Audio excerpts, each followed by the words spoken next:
Well, hello, Young and the Restless Daily Recap fans. Today's daily recap is for Friday, January the 13th. Friday the 13th. Whoa, 2023. Today wasn't a good episode at all. It was passable at best, okay? Passable at best. You know what's so interesting? Kyle is talking to Diane. He's nervous. They haven't heard from Jack. He's on his way to Chicago to do the heist, to commit the crime. And Kyle is okay with it. Let me say that again. Kyle's okay with it. And Kyle was talking to Diane about, I just want this to be over. And she's just as question because Jack can handle it. He never would have said that he would go do it if he couldn't. And so the way she's talking, Kyle said, if I didn't know any better, I think you're really enjoying this. And she goes, well, I have to admit, he goes, I think you're enjoying this high from this con. You're getting a kick out of the game. Yeah, it's a little spark. She goes, don't forget. She says, trust me, your mother has what it takes to reel in the big fish. And Kyle's just looking at her. And I'm thinking, are you really looking? Are you really, really seeing what's right in front of you? Incredible.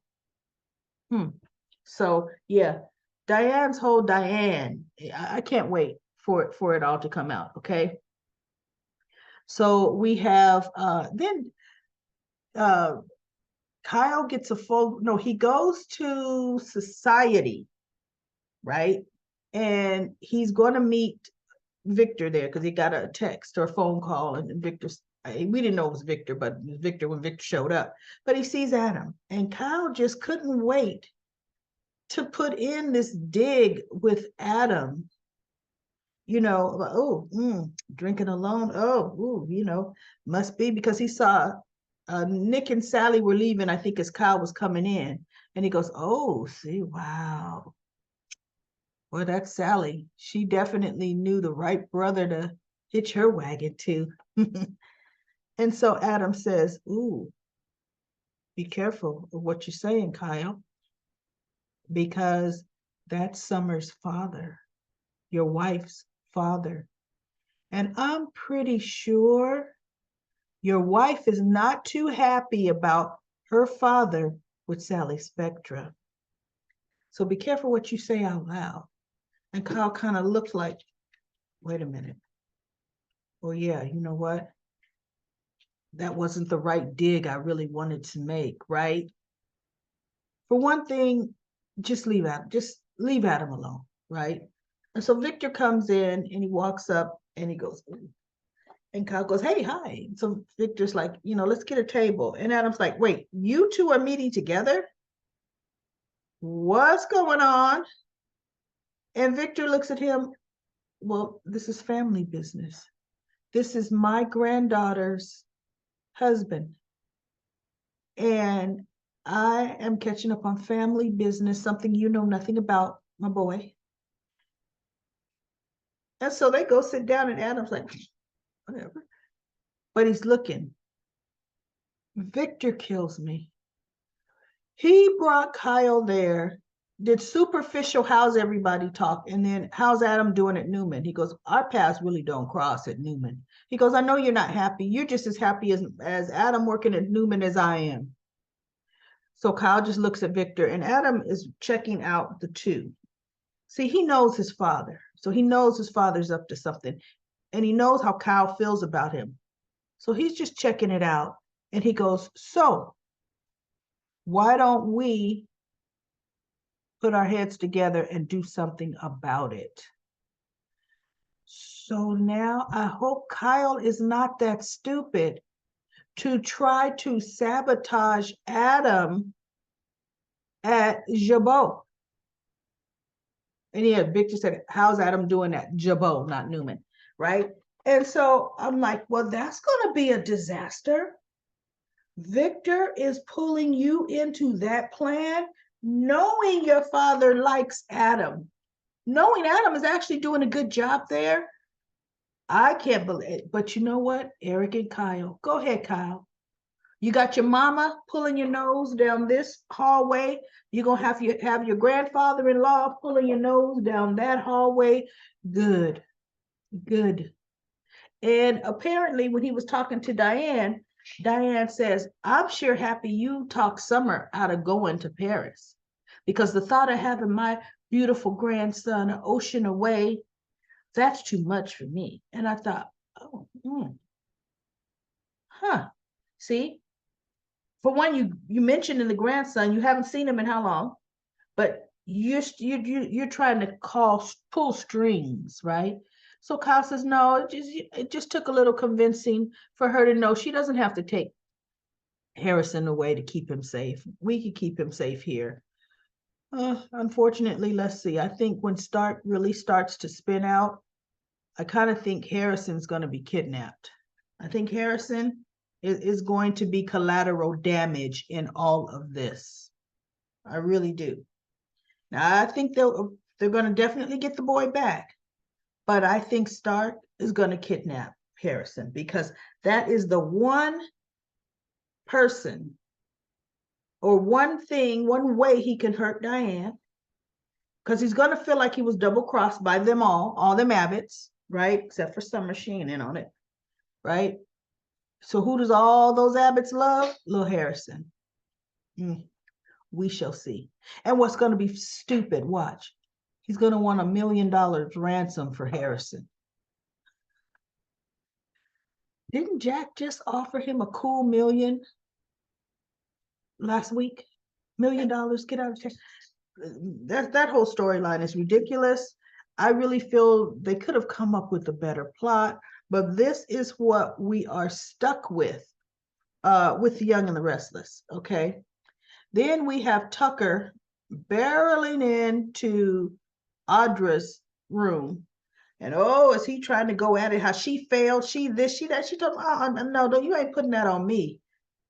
I mean, Audra will stand up to him. She goes, look, it's your son that figured it out because we both share the same ringtone for each other. And by the simple fact that he didn't say, yeah, that was your brilliant idea, it was probably his brilliant idea. So, and she just pretty much let him have it. She goes, the plan wasn't going to work to begin with. It really wasn't. And so she just let him have it and blah, blah, blah. Said, and you know what? If you think I'm going to cower and apologize to you, forget it. She goes, I am just as through with you as you are with me. And then there was a knock on the door. And so she goes and opens her door, and it's Nate. My whole thing is, these are people's hotel rooms. Why would you just pop up to somebody's hotel room? Tucker popped in. Nate just popped in. How is that appropriate in the least for Nate? Seriously, if you needed to speak to Audra, you have it at the office or you call her downstairs to the lobby. You don't go up to her hotel room. Oh, that's out of line. It really is. But he saw Tucker there and he's like, did I interrupt something? What's going on here? And Tucker just gets up and he leaves, right? And so Audra closes the door and Nate says, okay, I didn't know you knew Tucker McCall. What did I just walk in on? Well, you know what? The chick came clean. She says, oh, well, full disclosure. I'm thinking now, full disclosure? Yes, I've known Tucker. I've known him for years. We have a business and we had a personal relationship. And so she says, and when Tucker and when our plans fell through, he was here to berate me and blame me. And he goes, what plan? She goes, the Chancellor IPO. So Nate says, so when you told me your work was finished there, she goes, ah, that was just a little lie of omission. And he goes, or just a lie, you know? And so she goes, yeah, no, Tucker, I was giving Tucker information. When it was gonna go public, Tucker was gonna swoop in. And he said, so no wonder, he says, out of everybody, you didn't seem upset when I ended up confessing my part in trying to have a takeover from an outside source. He goes, I bet you I fit in your plan. Everybody was so focused on me, they really couldn't see you. And she says, I was shocked you did it, but yeah, you know what? That worked. That definitely worked. She said, because we didn't know you were doing that. So that could have caused a problem for Tucker. So then he says, She says, but your cousin figured it out. And then, thus I'm fired, you know. They didn't fire me. He allowed me to quietly resign so that, there's no talk going on in the industry. So I quietly resigned. And she says, so I fully understand if you want to terminate, your business offer for to be the COO. And they thought about it and he goes, no. He said, no, I still want you to be my COO. And she looked at him like, good, because I got a lot to bring to the table. And Nate is thinking, oh my goodness, now I know you low down dirty snake like me. We really can wallow, we can weave our way in and do some dirt, right? But guess what? Victoria's not going to be too happy, right? Victoria was okay with Nate conspiring with her. But let's hear what Victoria has to say about Audra. Oh, see, we don't know her. She was conspiring with Tucker McCall. Let's see. I can't wait for next week for us to see how Vicky handles that. Because I don't think Vicky is going to handle it too well. Okay, so then we also have Ashley. Tucker goes by to see Ashley. And Ashley, she was kind of looking, she still kind of gives him goo goo gaga eyes. You could tell. I think she really liked him, right? She really loved him. But he wants to plead his case. She lets him in. It doesn't sway her. It doesn't sway her at all. And he's like, no, I just have a bigger vision for you. This woman is in her early 50s, early to mid. How are you going to come over and tell an adult, seasoned adult of that age, that I have a bigger picture for you, my plans for you? No, Tucker, no. Ashley can have plans. She goes, so in other words, you were just going to try to plan my life? No, I plan my own life, of course. So she's going to Paris anyway. Now back to Diane and Stark. They're at Noah's club, and she's rubbing his leg, and she's just flirting with him. And Phyllis walked in, and she stumbled like, what? So she steps back in the corner. She's taking pictures and she's recording. I mean, too bad she doesn't have volume, because Diane said the plan on who she was going to rob. So it's too bad Phyllis couldn't have recorded that, because Phyllis leaves there, calls Nikki to come over. So Nikki comes to Crimson Lights, and Phyllis is like,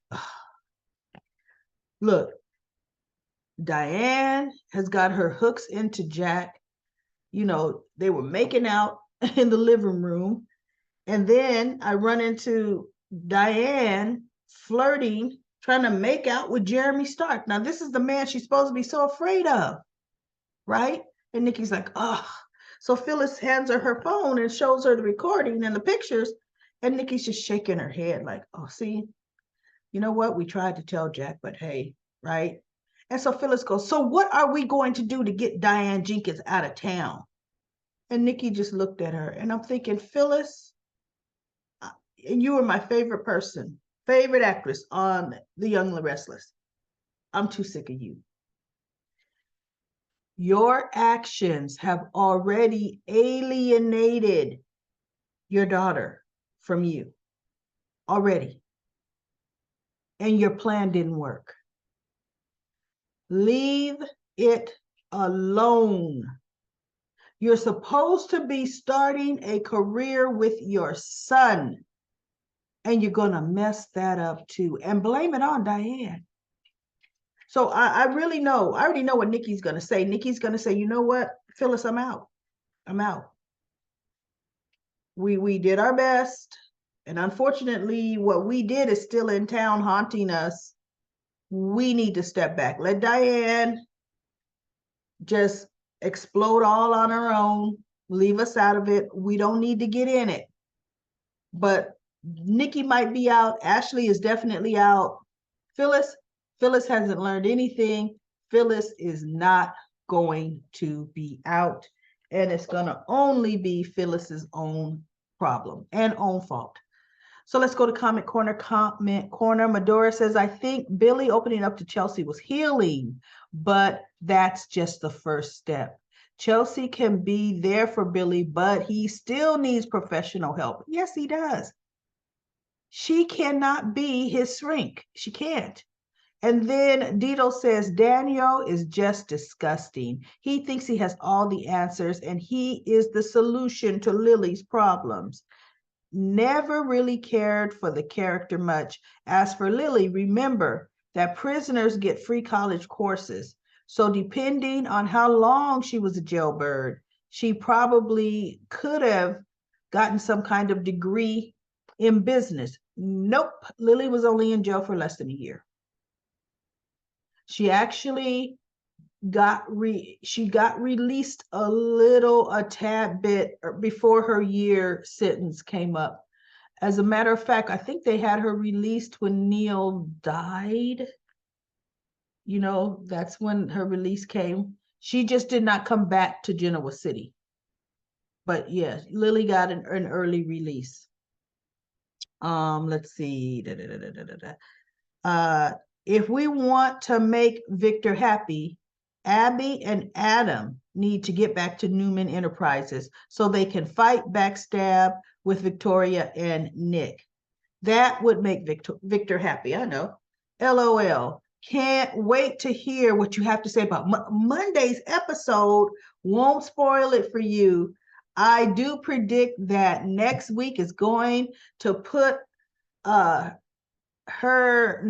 going to put her Newman foot down. It's about time. And you could tell she's ready. So good. And thank you for not spoiling it for me, Deedles. Libby says, LOL. I love your Newman Enterprises scenario. Daniel is so guilty of giving the most trite advice. All these amateur philosophers on the show make me want to gag. The writers have lost their dang mind. And then Libby says, what a tender conversation between Billy and Chelsea. Lily should have been the one to know why Billy was so attracted to attached to Chelsea's suicide attempt. But she quit before he had a chance to open up in therapy. I'm so disappointed at her. I think you're right that he's had a healing moment with Chelsea. I don't believe he will spiral downward. Quote of the day. You know what that means by now. Yes, I do know what that means by now. I'm not liking the fact that the boy is wearing Old Navy clothes. The Newmans are Abercrombie and Fitch. Let's get him some Calvin Klein. Yeah. But you look at the links, Victor. Oh, thank you, Libby. Subscribe to this YouTube channel. Everybody, please subscribe. But do you see what he's doing now? He is so obsessed with Adam's life. Why? There's no reason, and it is so uncalled for. Adam has a job, a thriving career, Adam, for the most part, is doing well. And Victor cannot in the least leave well enough alone. He just can't. There's some kind of sickness there. It truly is. 100%. But anyway, that's it for my daily recap of The Young and the Restless. I look, because of you, Ditos, I am looking forward to Monday. I want to see what Monday has to bring. So I will be back next week for another week of daily recaps of The Young and the Restless.